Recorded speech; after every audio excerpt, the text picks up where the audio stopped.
राजेंद्र राठौड़ और राहुल कसवा के बीच चल रही जुबानी जंग अब तक खत्म नहीं हुई। एक तरफ जहां चूरू सांसद मौका देखते ही राठौड़ पर बरस पड़ते हैं, तो वहीं राजेंद्र राठौड़ का बड़ा बयान सामने आया है। राजेंद्र राठौड़ ने कहा कि कभी वो मोदी को सबसे बड़ा नेता मानते थे।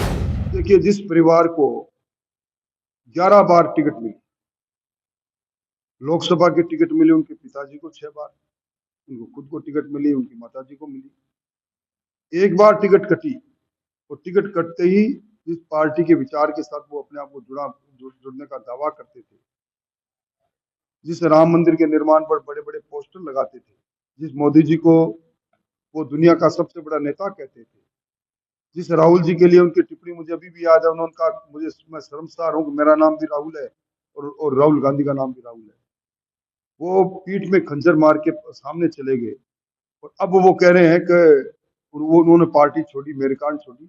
अवसरवादिता क्या इससे ज्यादा हो सकती है?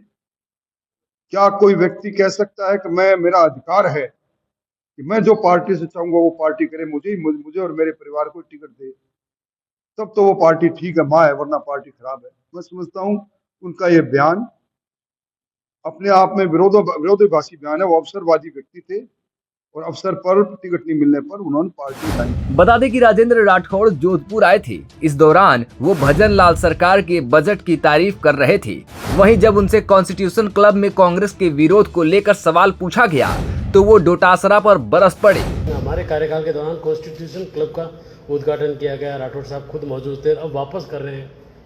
देखिए, ये दुर्भाग्य है, कांग्रेस पार्टी के नेता ये भूल जाते हैं कि सरकार के समय में कोई भी निर्माण हो, वो राजस्थान के 8 करोड़ लोगों के द्वारा दिए गए कर के पैसों के आधार पर होते हैं। कॉन्स्टिट्यूशन क्लब बना, प्रतिपक्ष के नेता के रूप में उस समय मैं उसमें था कार्यक्रम में, उसका शिलान्यास भी हुआ, उसका लोकार्पण भी हुआ, परंतु कॉन्स्टिट्यूशन क्लब चले कैसे, उसकी चलने वाली जो एजेंसी थी उसका चयन नहीं हुआ। उसका चयन अब हुआ और कॉन्स्टिट्यूशन क्लब अब वहाँ जाने पर चर्चा परिचर्चा से लेकर वहाँ सारी सुविधाएं जब मिलने लगी, तो पहले दिन जब अपने घर में हम प्रवेश करते हैं, हम भी उस घर को बना लेते हैं और उस घर में पहले दिन प्रवेश करते हैं तो पूजा भी करते हैं, थोड़ी अपने सब सज्जनों को बुलाते भी हैं।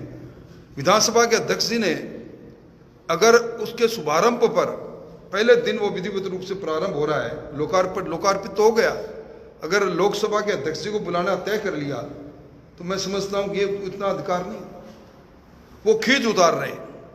मैं गोविंद जी डोटासरा से पूछना चाहता हूं कि उनका निलंबन क्यों हुआ? दादी शब्द को लेकर उन्होंने विधानसभा में गतिरोध क्यों पैदा किया? उनके मुखारबिंद से जो शब्द निकले उसके लिए प्रतिपक्ष के नेता ने क्यों माफी मांगी? गतिरोध समाप्त होने के बाद वो एक बार भी विधानसभा में क्यों नहीं आए? क्या कारण है? ये चुनौती कांग्रेस के अंतर्विरोध की चुनौती है, प्रतिपक्ष के नेता की और डोटासरा जी के दो गुटों का संघर्ष हमारे सामने है। इसलिए विधानसभा अध्यक्ष जी जैसे गरिमापूर्ण व्यक्तित्व पर टिप्पणी करना ये संसदीय परंपराओं के खिलाफ है।